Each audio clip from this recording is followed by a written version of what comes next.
Shalom dan selamat pagi bagi kita semuanya, Bapak Ibu Saudara-saudari yang dikasihi Tuhan Yesus Kristus. Sebelum kita mendengarkan kebenaran firman Tuhan, kita terlebih dahulu bersatu di dalam doa. Kita berdoa. Kasih karunia dan damai sejahtera kiranya menyertai kamu sekalian di dalam nama Allah Bapa dan nama anaknya Tuhan Yesus Kristus. Amin.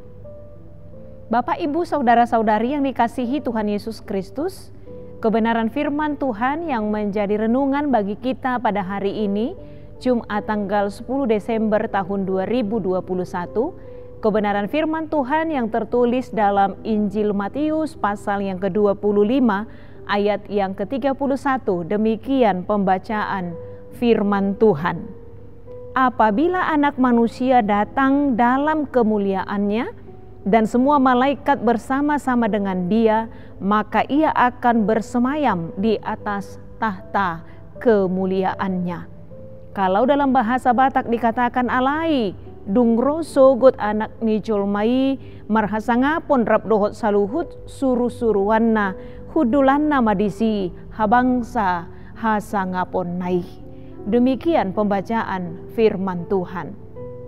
Bapak, Ibu, Saudara-saudari yang dikasihi Tuhan Yesus Kristus, firman Tuhan yang menjadi perenungan bersama bagi kita pada hari ini adalah bagian dari pemberitaan Tuhan Yesus tentang penghakiman yang terakhir.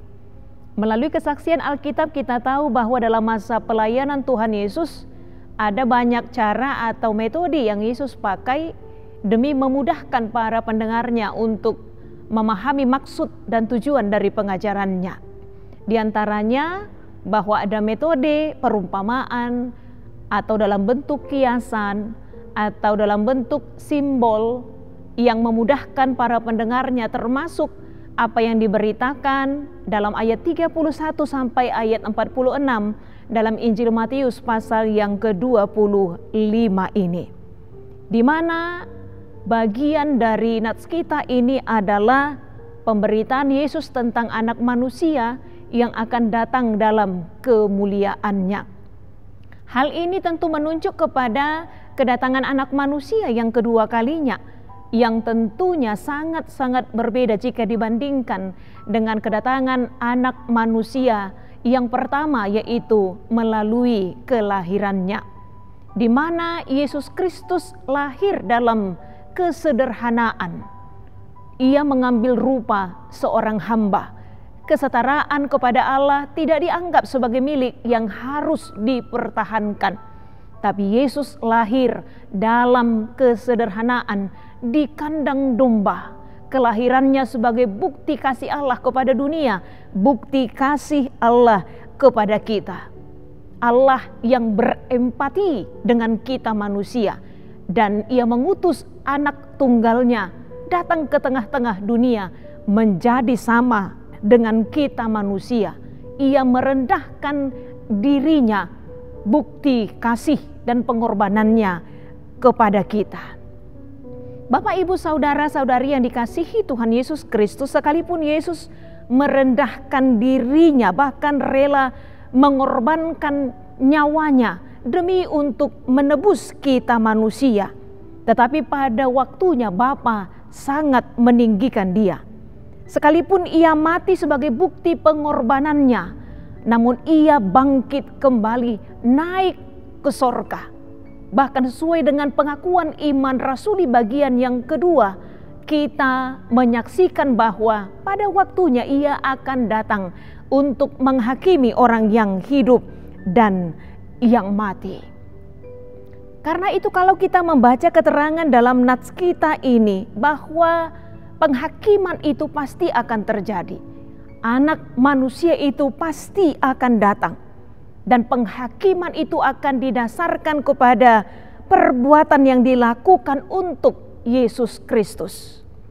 Dalam nats ini kita melihat bagaimana mereka yang beroleh kerajaan kekal dikatakan, sebab ketika aku lapar, Engkau memberi aku makan. Ketika aku haus, Engkau memberi aku minum.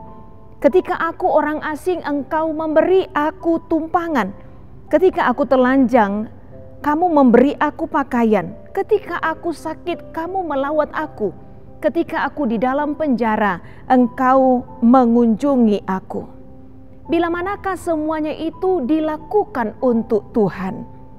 Yesus dengan tegas menyatakan bahwa sesungguhnya segala sesuatu yang kamu lakukan untuk salah seorang dari saudaraku yang paling hina ini, kamu telah melakukannya untuk aku.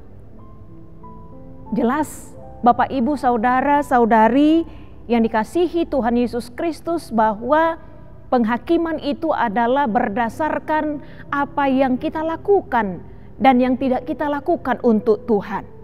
Yang berhak dalam kerajaan Allah adalah mereka yang melakukan perbuatan yang baik tentunya untuk Tuhan. Namun perbuatan baik yang dimaksudkan adalah bukti dari iman kita kepada Tuhan. Karena bagaimanapun iman seseorang kepada Tuhan sesungguhnya harus nyata melalui perbuatan baik yang ia lakukan di tengah-tengah kehidupannya. Karena firman Tuhan juga dengan tegas mengingatkan dalam surat Yakobus pasal yang kedua ayat yang ke-17 bahwa sesungguhnya iman tanpa perbuatan pada hakikatnya adalah mati. Karena itu iman harus disertai dengan perbuatan.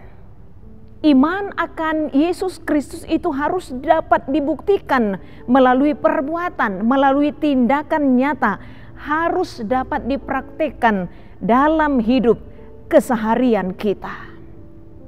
Karena bagaimanapun Bapak, Ibu, Saudara, Saudari yang dikasihi Tuhan Yesus Kristus, hidup orang percaya adalah hidup yang menyatakan kemuliaan Tuhan.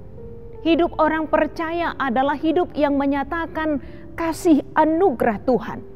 Karena bagaimanapun hidup kita ini adalah kesempatan yang dilakukan oleh Tuhan untuk dapat membenahi diri kita menjadi orang-orang yang lebih baik di hadapan Tuhan.